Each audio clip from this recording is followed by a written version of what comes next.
Welcome to Tuesday's Tools on Purpose at the Business on Purpose podcast. Tuesdays are all about equipping you with the tools you need to run your business with intention and purpose. Our mission here at My Business on Purpose is to liberate business owners just like you from chaos so that you can make time for what matters most. My name's Patrice Miles. I'm one of the coaches on the team. Every Tuesday, I like to dive into the world of tools because in a world where your time is your most precious asset, finding the right tools to streamline your operations and elevate your business can make all the difference. So in each episode, I bring you interviews with experts. We share success stories, provide step-by-step guides to empower you on your business journey. But remember, guys, it is not just about having the right tools. It is about actually using them with intention to create a business that's meaningful and fulfilling. Today's topic is all about interns. Should I hire an intern is a question I get all the time in coaching. So today is part one of an interview that I did with Jessie Barber, our Client Connections Coordinator. She is going to tell you everything you need to know about hiring an intern because she is the one in charge of hiring our interns here at My Business on Purpose. You will want to come back next week for part two of this interview, where we will talk to Connor, one of our past interns, and you'll get to hear directly from his mouth what his experience was like with us and what he would recommend when hiring an intern. I have Jessie Barber with us, the Director of Client Experience at My Business on Purpose. Jessie works with all of our clients, onboarding them into our system.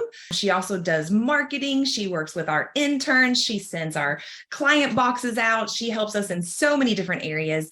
But I recently noticed all of the work that she does with our interns and asked her to be on this podcast to help answer the question, should I hire an intern?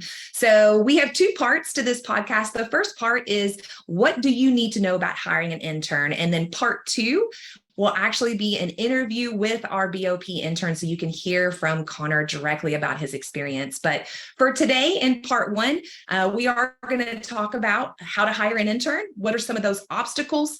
What's the normal length of time for an internship? How do you find one? What do you pay them? How do you onboard them and communicate with them? And then what do you do when they leave?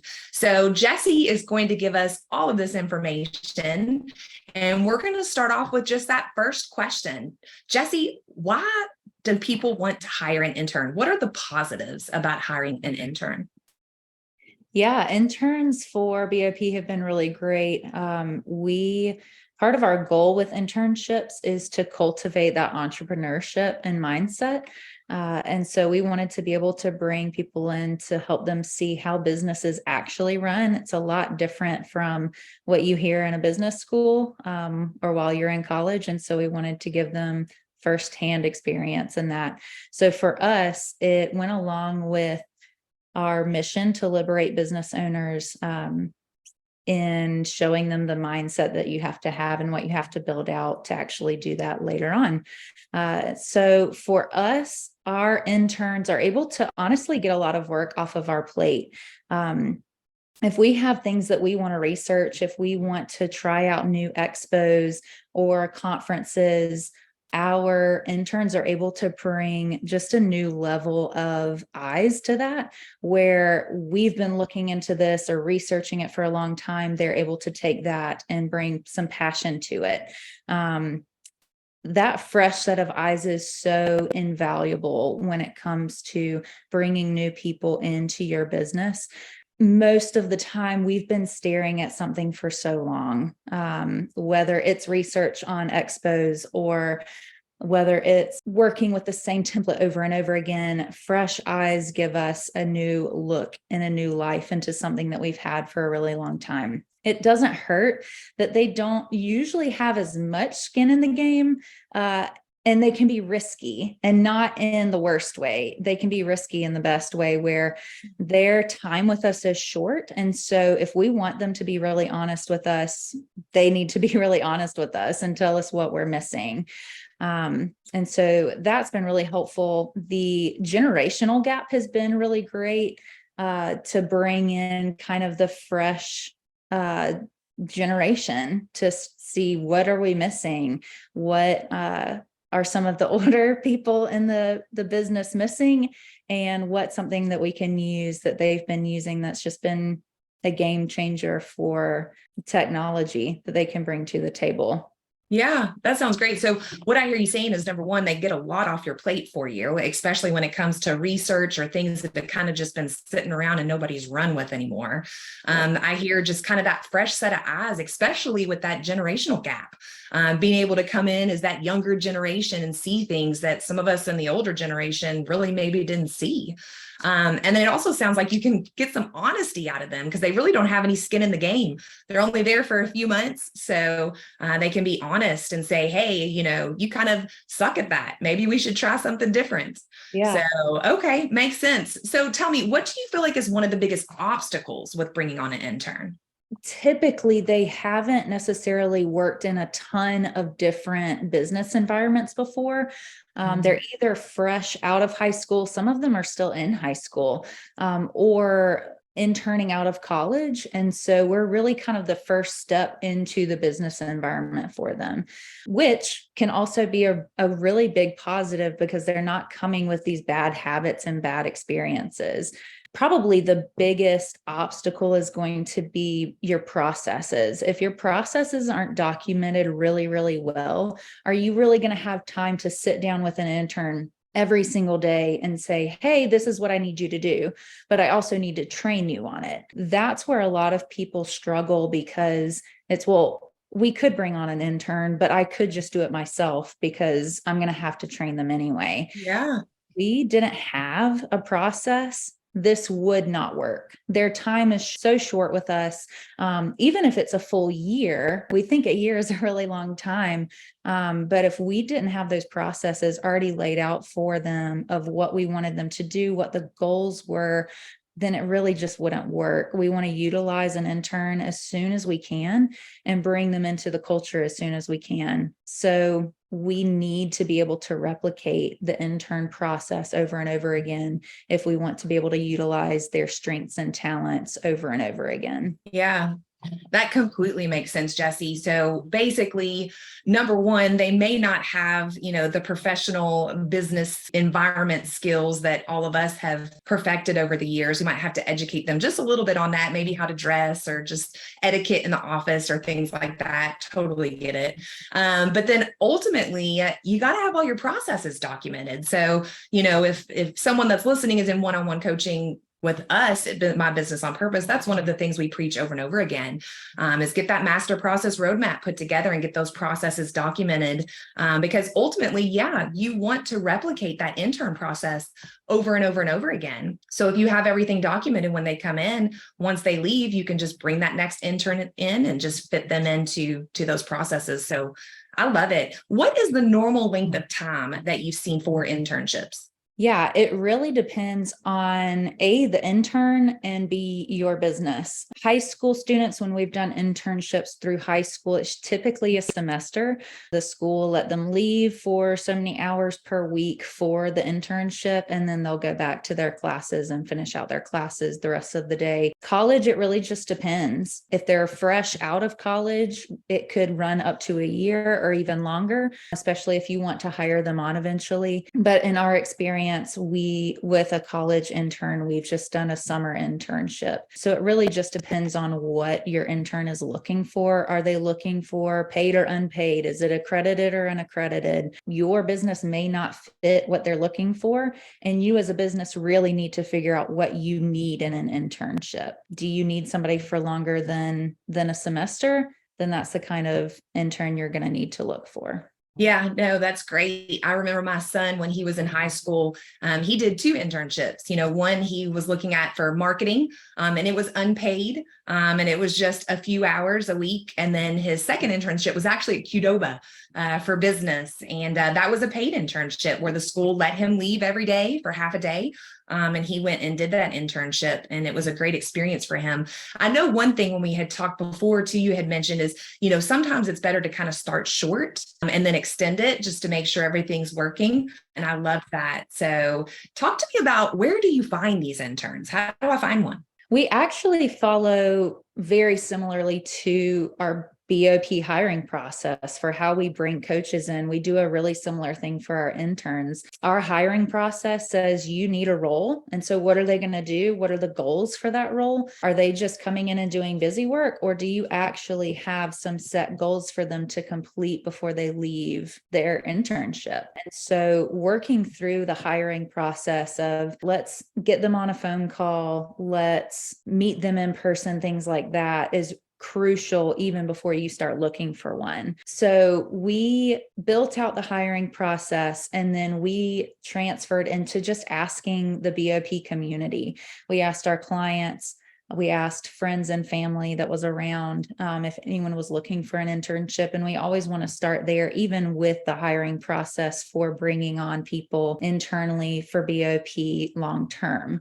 So we want to start with our circles and see who's out there, and then we'll go from there. So our first intern actually was a local high school student, and we coach his dad, and his dad is one of our clients. And so when we started talking about an internship, our client's ears perked up, and Jack was able to come out of that. Our next intern, Connor, just came out of a personal relationship of talking through what we do here at BOP, and his family was interested in what we were doing and said he'll be back for the summer. So he may be interested. And then we followed the hiring process from there. We gave him a call and did all the things that we do through our hiring process for our interns as well. Yeah. So basically what you're saying is follow the BOP hiring process that we preach over and over again with our one-on-one clients. And the first thing is you've got to put out there, what's the role? Because yeah, there's all types of internships. Are you looking for somebody for marketing? Are you looking for somebody in accounting?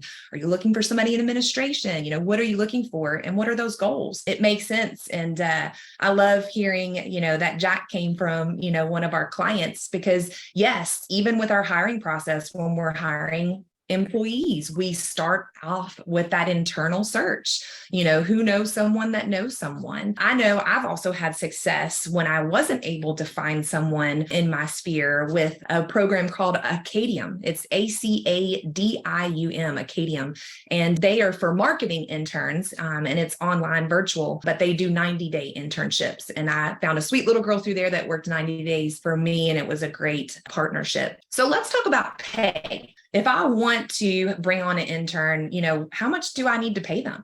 That's a great question, and goes back to just what is your budget within your business? You want to be able to be fair to your interns. And if you don't know your financials, if you don't know percentages that you want to reinvest into the business or that you have set aside for hiring, you're not going to be able to hire someone well and pay them well if you don't know if you have it. So in our local area, the average is around $15 an hour, but we ask other business owners, what have they done in the past? We wanted to look at our budget and make sure that we could actually pay an intern. And so I would start with those two things, seeing if there's anyone else in your local area that has done internships and what have they paid for that, and then making sure that the money's in the budget for your business to be able to hire them. And I know I mentioned also my son, when he was in high school, he did an unpaid internship, but they actually gifted him with a couple $100 after his internship was over with, even though it was unpaid, which was real sweet. And of course, excited him.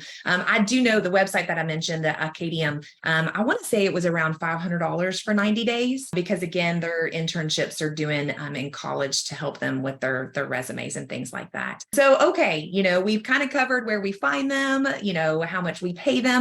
Let's talk about the actual hiring and onboarding. So we've got our intern now, and I'm sorry, we don't have them yet. We actually have found someone. Now we need to run them through that hiring process. So what does that look like? How do I hire an intern? Once we make sure that we're very clear with the whole team, especially those that are going to be working with the intern, what the role is, what the goals are. And I would say, especially in an unpaid internship, you don't want to bring somebody in and just kind of waste their time. And so once those are very clear with everyone, including the candidate, following that hiring process of the checklist of, do we have a DISC profile on them? That for us has been a must, especially if you don't know the intern already. And even if you do, we want to know how they work. Do they want to be told exactly what to do, bullet point by bullet point? This is your budget. This is what you're doing in these colors. Or do they just want an idea and they want to run with it? There's creative types, there's data entry types. We want to know who our intern is. And that comes with that personal interaction of,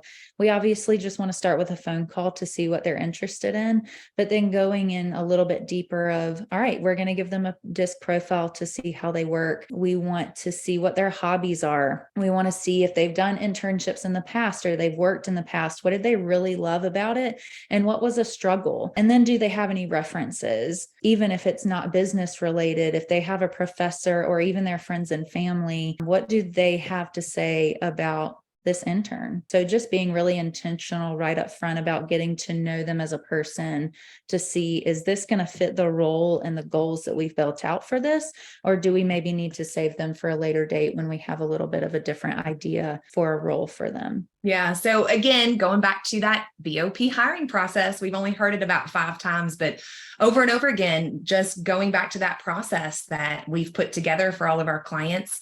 And we've had huge success, not only internally with our own coaching program and interns, but our clients have had huge success with that process. And at the end of this call, I am going to give you all a place that you can go and actually get that hiring process that we've mentioned over and over again, so you can get that template. But let's talk about what we do once we've hired them. You know, we've followed the process, we've called the references, we've got the DIS test, we've done the interviews, we've done the homework. We know this, this guy's good or this girl is good. Now we've got to onboard that intern. What does that look like? Yeah. Well, if you guys have been listening to the podcast for a while, hiring process, what comes next is our onboarding process. They're both checklists of what we want to make sure that we have done for each of those things. And so onboarding really looks like sharing that role again, making sure we're clear on that. Communication is a really big part of that. How are we going to communicate with the intern? Who has access to the intern? We want to announce the intern to the team. We want to announce that on social media to be able to really bring them into the culture that we've tried to build, being able to make sure that they have some sort of calendar set up in place. It seems pretty elementary, but we want to make sure that we're all on the same page of when we're available and when we're not, and what's on the schedule to do. We've actually started building out dashboards because there's so many different things we could be working on at one time. We have basically this sheet with multiple boxes on it that has links to the intern's weekly schedule, contacts, our vision story, our marketing efforts. We want them to be able to go in and look in with those fresh eyes and see what we're missing. So we'll set that up for them, their weekly schedule, and then we'll actually bring them into our courses and our modules for the BOP roadmap for them to be able to go through. So like we said in the beginning, we have the goal of being able to cultivate this entrepreneurial mindset within our interns.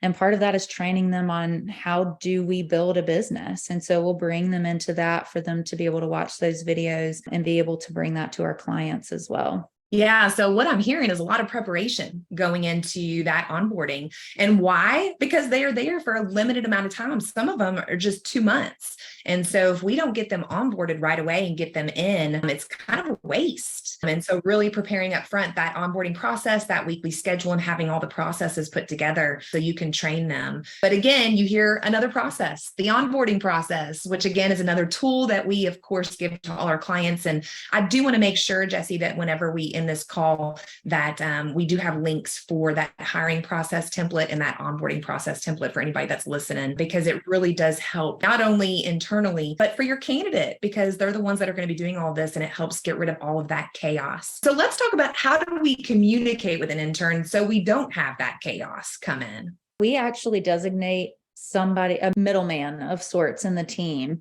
And so our interns have access to the team. Our team has access to the intern, but we need somebody to be able to help them build out that schedule to make sure the priority is the priority. If Patrice is talking to the intern and saying, hey, I need this flyer, and I'm coming to the intern saying that I need all of these things, we need to protect that space for them and make sure they know you are a part of the team. We want to make sure that you're taken care of. Here's the priority. I'll help you build that out. And so that middleman of just being able to have one designated person as the go-to for our interns has been really helpful for all of us on the team. I mentioned that dashboard that's been really helpful of being able to get the main things in there so that if one of us isn't available, that they can go back to that dashboard and say, all right, I'm going to work on this today because it's already ready for them. We've also implemented a weekly check-in on Mondays. That's typically when we go through the schedule for the rest of the week. And obviously that can change throughout the weeks based off of clients that are needing help from the intern or our team needing help from the intern. But we always want to make sure that we can communicate really well and be available for the intern. So we've actually also brought our interns into Slack. That's what we use for internal communication. And so we'll bring them into that as well. So we're not blowing up their phone all week, that we can just put things in there. And when it's their time to come in, they can check that. And then we can talk about that on the phone if we need to. Yeah. So, I mean, ultimately, Jessie, the middleman that you talk about, that's you, correct? Right. Yep. Yeah. So just the importance of having that one person that is basically managing the intern. And then ultimately, I love the Slack channel that we've incorporated to where we can all put on there things that we would like done or we need done. But ultimately, what I heard you say is on Mondays, you're meeting with the intern and then kind of ciphering through all of those tasks and saying, okay, here's the priority things that I want you to do when you work for us, the 10 hours this week that you work with us. And so you're kind of setting that weekly schedule on a weekly basis with him based on the tasks at hand. So makes sense and sounds very organized. So talk to me about what do we do when their time is over? They've served their internship. Now it's time for, us to wish them well. What are some of just kind of the in-house things that you need to remember to do? It goes back to that hiring process that kind of helps us with the checklist of what we need to do when we're offboarding interns as well. I mentioned that we bring them into the BOP roadmap to go through those courses. If they are still going through it and we want to help them grow in that, then we'll keep them on. Otherwise, we would take that off. Access to our Google folders or any documents that we've been working on. Again, for security reasons, if you're wanting to take an intern off of that, you need to make sure that that happens. Things like Slack communication, if they're not in with us at the moment, then we need to take them off of that so they're not constantly getting notifications from us throughout the year. Anything that we've added them onto in the beginning during that hiring process, we're wanting to be able to take them off of. But in addition to that, we obviously want to make sure that their time with us was useful to them, to let them know that it was really useful to us and what that looks like. And so we've built out some offboarding questions to just say, hey, we really appreciated your time with us. This is what we saw you grow in and learn. And we want to hear from you of things that you thought we could do better or things that you weren't expecting that really made a difference in your internship. So just simple questions like, what is something that you know now about business ownership that you didn't know before? Or how has your view of businesses changed? Again, it's those fresh eyes of not necessarily knowing what they're seeing from us and our clients. And we want to know that. So being able to use that time well and hear back from them after their time with us is invaluable. Yeah, that's fantastic. So basically, just for security measures, removing them from just anything that they had access to. But I love the offboarding questions. That's fantastic. And I know that, the last intern we had, he loved us so much. He actually showed up at Teen Day 2 weeks ago. He's not even our intern anymore. And he showed up because he just wanted to come hang out and be a part of what was going on. And I loved that. So thank you so much, Jessie. This has been so huge of just really kind of understanding the whole intern process from the just thought of should I hire an intern all the way down to bringing them in and onboarding them and training them and then kind of setting them off. And again, the whole goal with all of this is just to wash, rinse, and repeat. You can just do this over and over again and continue to bring interns in to really take stuff off your plate, especially to have just that different sight into the business because of just the generation that they come from, the knowledge that they have just brings so much to the business. So I love that. 2 things I wanted to leave everyone with. One, I did mention over and over again that we want to give you access to that hiring process and that onboarding process. So we'll make sure that a link is in the notes for you guys to get sign up and get those templates. I also wanted to make sure, there is part 2 to this. We are actually going to interview our intern, Connor, who has been in his position for 30 days, to actually talk to him about this process and how he went through it. And then also talk to him about what his experience has been so far and what he has to tell all business owners about hiring an intern. So make sure to visit part 2 of Should I Hire an Intern? Thanks, Jessie. Thanks, Patrice. All right, guys, that is a wrap for Tuesday's Tools on Purpose. Enjoy your new tool, Interns. Sounds kind of funny, doesn't it? Make sure to come back next week, guys, for part 2 on Tuesday to hear directly from Connor, one of our past interns. Remember, guys, every small action can lead to big results. What action are you going to take today in regards to interns? Write it down and then go and implement it. For those of you that are just tired of living in chaos, if you're eager for more knowledge or you're just interested in advancing your business journey through coaching in 2024, please feel free to contact me at patrice@mybusinessonpurpose.com. I'd love to connect, learn more about your business. We also do have our Healthy Business Owner Assessment that if you're brave enough to take it, you'll find out how healthy your business is in just about 7 minutes. So scan that QR code below or type in the web address that Kevin's going to put up here for us to see your score. Just so you know, a 0 is not good, but a 40 is a perfect score. So go find out how healthy your business really is. Guys, I'll see you next Tuesday.